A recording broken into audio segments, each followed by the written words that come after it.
Team India का आज हर कोई लोहा मान रहा है। एक दौर था जब ऑस्ट्रेलियाई टीम डोमिनेट करती थी। उस दौर में सामने वाली टीम का कॉन्फिडेंस डगमगा जाता था। बड़ी सीरीज में तो ऑस्ट्रेलियाई पूरी तरह से हावी रहते थे।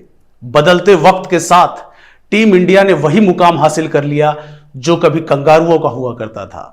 आज आईसीसी के किसी भी बड़े टूर्नामेंट में टीम इंडिया का दबदबा रहता है। बड़ी सीरीज में टीम इंडिया आज क्रिकेट की दुनिया में पूरी तरीके से डोमिनेट करती है। T20 वर्ल्ड कप के बाद ब्लू जर्सी ने एक बार फिर से क्रिकेट की दुनिया में भारत का लोहा मनवाया है। 9 मार्च को इस्लामिक मुल्क दुबई में भारत का तिरंगा फहरा रहा था। 9 मार्च को दुबई के साथ कई ऐसे देश हैं जिसमें पाकिस्तान भी शामिल है, वहां पर भारत का गुणगान गाया जा रहा था। 9 मार्च को दुबई के इंटरनेशनल क्रिकेट स्टेडियम से आपने कई ऐसी तस्वीरें देखी होंगी जो आपके दिल को छू गई होंगी। एक तरफ दुनिया भर में क्रिकेट को लेकर भारत की प्रशंसा हो रही है, भारतीय प्लेयर के संस्कारों की खूब चर्चा हो रही है, तो भारत में क्रिकेट को लेकर एक दूसरा चेहरा भी सामने आया। जश्न के बीच में वीडियो भी चौंकाने वाले हैं। स्क्रीन पर आपको 2 तस्वीरें दिख रही हैं। एक तस्वीर कंगारुओं की है जो ट्रॉफी जीतने के बाद उस पर पैर रखकर सोफे पर बैठे हैं। एक भारतीय प्लेयर है जो जीत के बाद कुछ ऐसे जश्न मनाते हैं, जो जीत के बाद अपने बुजुर्गों का आशीर्वाद लेते हैं। ये वो प्लेयर हैं जो अपना संस्कार, अपनी संस्कृति कभी नहीं भूलते। विराट कोहली जीत के बाद मोहम्मद शमी की मां के पास पहुंचे और उनका पैर छूकर उनसे आशीर्वाद लिया। यह तस्वीर आप सोशल मीडिया पर खूब देख रहे होंगे, आप ट्विटर पर देख रहे होंगे, आप इंस्टाग्राम पर देख रहे होंगे, आप फेसबुक पर देख रहे होंगे, आप यूट्यूब पर देख रहे होंगे। खूब वायरल हो रही है। सोशल मीडिया पर लोग इस पे कमेंट भी कर रहे हैं। लोग क्या क्या लिख रहे हैं वो भी आप देखो। कोई कह रहा है कि ये हमारा असली हिंदुस्तान है, कोई कह रहा है यही तो हमारी संस्कृति है।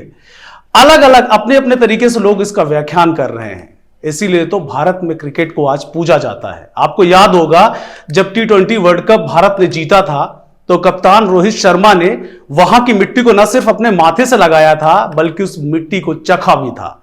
जाहिर सी बात है, जहां खेल को लेकर इतनी आस्था होगी, इतना विश्वास होगा, वहां इसे लेकर लोग जश्न भी मनाएंगे। इसको लेकर लोग जश्न मनाएंगे ही मनाएंगे। अब भारत में ही क्रिकेट को लेकर दूसरे रूप को देख लीजिए। यह तस्वीर पाकिस्तान की नहीं है, यह तस्वीर किसी आंदोलन की भी नहीं है। ये भारत है जहां जश्न का विरोध पेट्रोल बम तक पहुंच गया। हालात इस हद तक बिगड़ गया कि लाठीचार्ज और आंसू गैस के गोले तक दागने पड़ गए।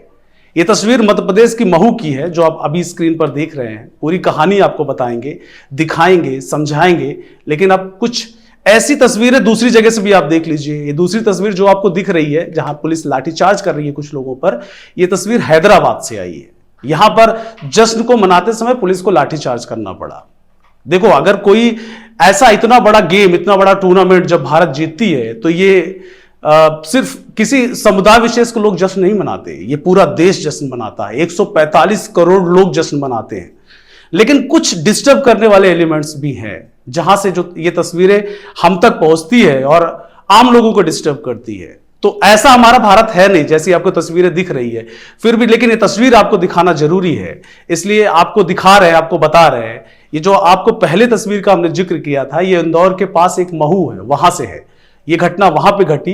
ये घटना घटी क्यों, आपको ये समझाते हैं। चैंपियन ट्रॉफी की जीत का जश्न कुछ लोग बना रहे थे, उसको लेकर जुलूस निकाल रहे थे। जुलूस के वक्त माहौल तनावपूर्ण हो गया। इस घटना के बाद 2 गुट आमने सामने आ गए जिससे स्थिति और बिगड़ गई। कई वीडियो ऐसे सामने आए हैं जहां पर इस तरह डिस्टर्ब करने वाली तस्वीर है। लेकिन अभी हम बात महू की कर रहे हैं।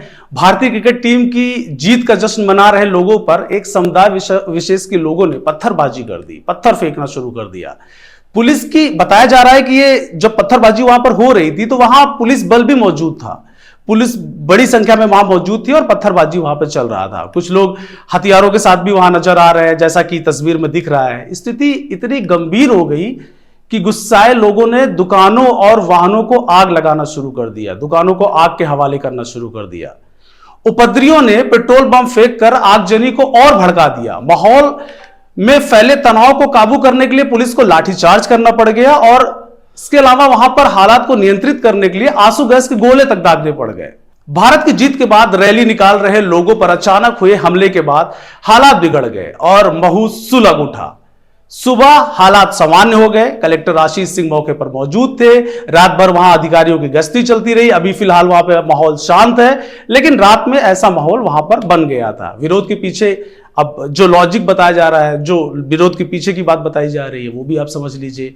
दरअसल बताया यह जा रहा है कि जीत के बाद जब एक ग्रुप के लोग सड़क पर वंदे मातरम और भारत माता की जयकार के नारे लगा रहे थे, तो उसी समय रमजान के दौरान कुछ लोग नमाज पढ़ रहे थे और वो डिस्टर्ब हुए। इसे लेकर दो समुदाय में तनाव फैला था, तनाव बढ़ा था, और उसके बाद एक समुदाय विशेष के लोगों की आस्था इस पर भड़की और उन्होंने पत्थरबाजी करना शुरू कर दिया।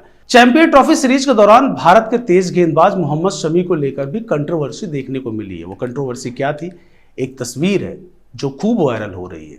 मोहम्मद शमी क्रिकेट के दौरान पानी पी रहे हैं, और अभी जो महीना चल रहा है ये रोजे का महीना है, रमजान का महीना है।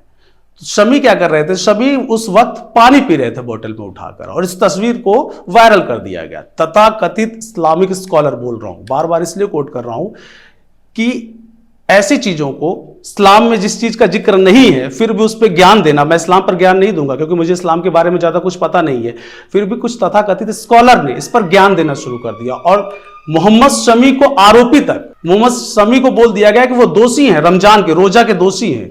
अब आप इसको समझिए, क्रिकेट खेल रहा है कोई प्लेयर और वो सुबह से शाम तक पानी नहीं पिएगा तो क्या हालात होंगे? क्या वो क्रिकेट खेल सकता है? फिर भी इसको लेकर इस्लाम के दूसरे जो स्कॉलर हैं उन्होंने इस आपत्ति पर आपत्ति जताई है, इस विरोध पर आपत्ति जताई है, और उसको सही ठहराने के शमी के परिवार वालों ने और इस्लाम के दूसरे अनुयायियों ने, इस्लाम के दूसरे स्कॉलर्स ने इस विरोध पर आपत्ति जताई है और उसको लेकर लॉजिक दिया है, तर्क दिया है। फिलहाल ये भारत देश है, यहां क्रिकेट को धर्म के रूप में मानते हैं। यहां भावनाएं, एहसास, जीत, हार, गम, खुशी सब कुछ क्रिकेट से जुड़ा हुआ है।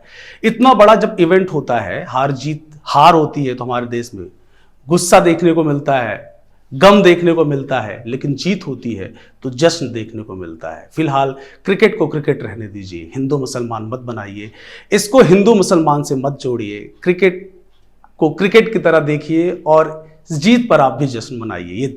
ये 145 करोड़ देशवासियों की जीत है। ये किसी एक विशेष एक धर्म की जीत नहीं है, ये पूरे भारत की जीत है। फिलहाल अभी दीजिए इजाजत, नमस्कार।